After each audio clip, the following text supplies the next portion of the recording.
भक्त प्रहलाद महाकथा। ओम नमो नारायणाय। ओम नमो नारायणाय। ओम नमो नारायणाय। भाइयों और बहनों,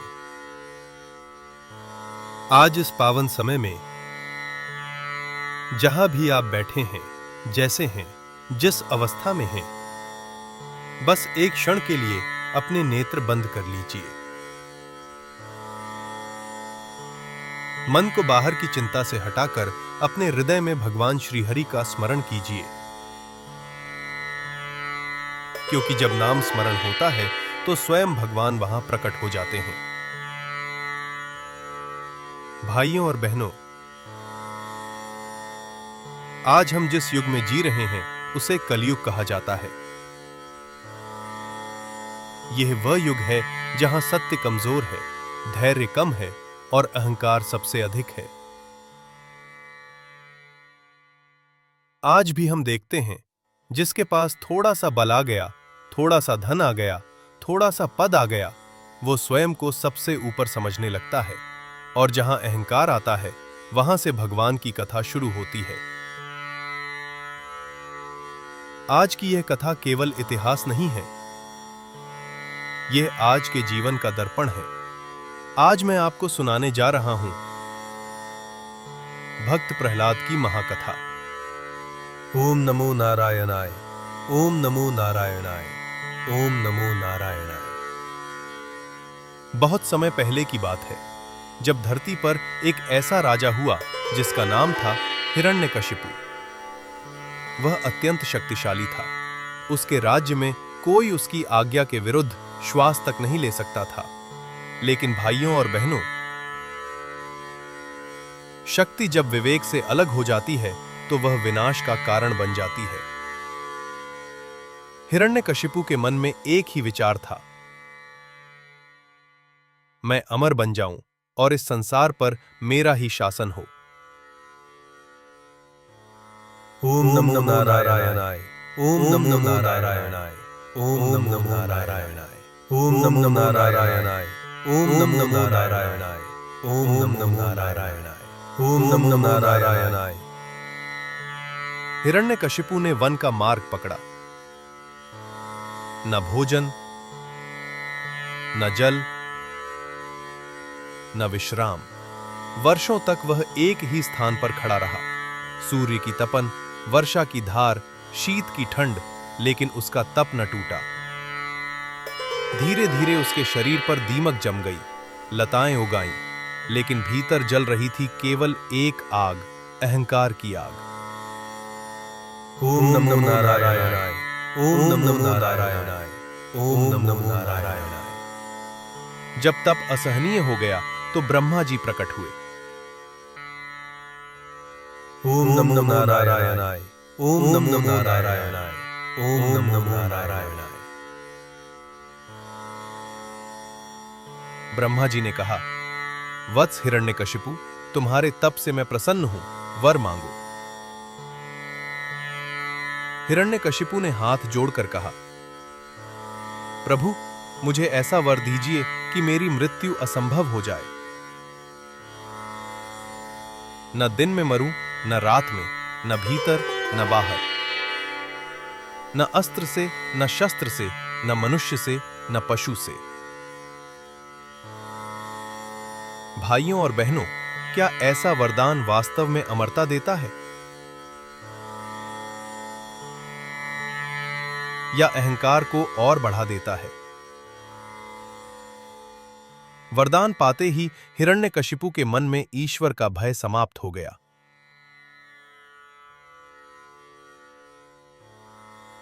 उसने घोषणा कर दी,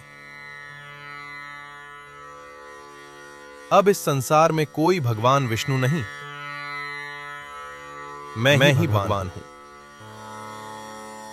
मंदिर तोड़ दिए गए, नाम स्मरण पर प्रतिबंध लगा दिया गया। लेकिन ईश्वर का नियम है, जहां अधर्म बढ़ता है वहीं भक्ति जन्म लेती है। ओम नमो नारायणाय। ओम नमो नारायणाय। ओम नमो नारायणाय। और उसी समय उसी घर में जहां विष्णु का नाम लेना अपराध था, वहीं जन्म होने वाला था एक ऐसा बालक जो आगे चलकर पूरे संसार को सिखाने वाला था कि सच्ची भक्ति किसी परिस्थिति की मोहताज नहीं होती। ओम नमो नारायणाय। ओम नमो नारायणाय। ओम नमो नारायणाय। ओम नमो नारायणाय। ओम नमो नारायणाय। ओम नमो नारायणाय। ओम नमो नारायणाय। ओम नमो नारायणाय। ओम नमो नारायणाय। अब कुछ क्षण हम सब मिलकर भगवान का नाम लें। ओम नमो नारायणाय। ओम नमो नारायणाय। ओम नमो नारायणाय। ओम नमो नारायणाय। ओम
और बहनों, जब हिरण्यकशिपु तपस्या में लीन था, उसका राज्य अस्थिर हो गया। देवताओं को भय था, यदि यह राक्षस वरदान पाकर लौट आया तो तीनों लोकों का संतुलन बिगड़ जाएगा। इसी भय के कारण देवताओं ने उसके राज्य पर आक्रमण किया। ओम नमो नारायणाय, ओम नमो नारायणाय, ओम नमो नारायणाय। उस समय हिरण्यकशिपु की पत्नी माता कायाधु अपने गर्भ के साथ अकेली और असहाय थी। देवताओं ने उन्हें बंदी बना लिया। उसी समय देवर्षि नारद वहां पहुंचे। उनके मुख पर शांति थी और नेत्रों में करुणा। नारद मुनि ने देवताओं से कहा, यह स्त्री निर्दोष है और इसके गर्भ में कोई साधारण जीव नहीं है। देवताओं ने माता कायाधु को नारद मुनि की शरण में सौंप दिया।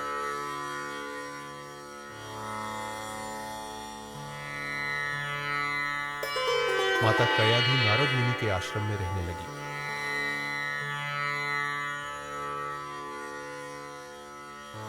वह आश्रम कोई साधारण स्थान नहीं था। वहां हर समय भगवान विष्णु का नाम गूंजता रहता था। ओम नमो नारायणाय, ओम नमो नारायणाय, ओम नमो नारायणाय, ओम नमो नारायणाय, ओम नमो नारायणाय, ओम नमो नारायणाय, ओम नमो नारायणाय, ओम नमो नारायणाय, ओम नमो नारायणाय। पक्षी भी मानो नाम जप करते थे। वायु भी मंत्रों से सुवासित थी। एक दिन माता कायाधु नारद मुनि के चरणों में बैठ गई। आंखों में भय था और हृदय में चिंता। उन्होंने कहा, मुनिवर, मैं राक्षस कुल की स्त्री हूं। मेरे गर्भ में पल रहा यह बालक किस प्रकार का होगा? क्या वह भी अपने पिता जैसा क्रूर होगा? नारद मुनि मुस्कुराए। उन्होंने कहा, माता, शरीर कुल से मिलता है पर संस्कार संग से मिलते हैं। यह वाक्य आज भी हमारे जीवन का सत्य है। नारद मुनि ने माता कायाधु को भगवान विष्णु की कथाएं सुनानी शुरू की। वे केवल माता को नहीं बल्कि गर्भ में पल रहे बालक को उपदेश दे रहे थे। नारद मुनि बोले, हे बालक, यह संसार अनित्य है। यह शरीर मिट्टी का बना है। धन, वैभव, पद सब यही रह जाते हैं। केवल एक ही सत्य है, भगवान नारायण। भाइयों और बहनों, ये कोई कल्पना नहीं है। शास्त्र कहते हैं, गर्भ में ही जीव सुनता है, समझता है, और वही सुनाई गई बातें उसका जीवन बना देती है।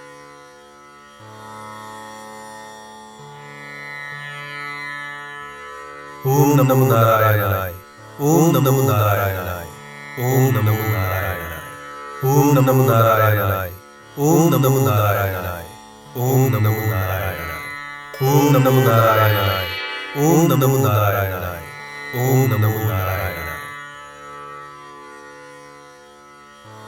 नारद मुनि ने कहा, भक्ति भय से नहीं होती, भक्ति प्रेम से होती है। जो भगवान से डरता है वह उनसे दूर रहता है। जो भगवान से प्रेम करता है वह हर परिस्थिति में उनका नाम लेता है। ओम नमो नारायणाय, ओम नमो नारायणाय, ओम नमो नारायणाय। धीरे धीरे माता कायाधु का भय शांत होने लगा। अब वह भी भगवान विष्णु का नाम जपने लगी। उनके मुख से अनायास निकलने लगा, नारायण नारायण। और उसी समय गर्भ में पल रहा बालक उस नाम को अपने हृदय में उतार रहा था। यही कारण है कि जब वह जन्म लेगा तो कोई उसे सिखाने की आवश्यकता नहीं होगी। एक दिन नारद मुनि ने कहा, माता, यह बालक संसार को यह सिखाएगा कि भक्ति के सामने अहंकार टिक नहीं सकता। भाइयों और बहनों, आज भी यही सत्य है। यदि आज की माताएं गर्भ अवस्था में सद्ग्रंथ सुने, भगवान का नाम लें, तो अगली पीढ़ी स्वतः संस्कारी होगी। कुछ समय बाद हिरण्यकशिपु की तपस्या पूर्ण हुई। माता कयाधु अपने घर लौटी, लेकिन उनके गर्भ में पल रहा था एक ऐसा दीपक जो आगे चलकर अधर्म के अंधकार को चीरने वाला।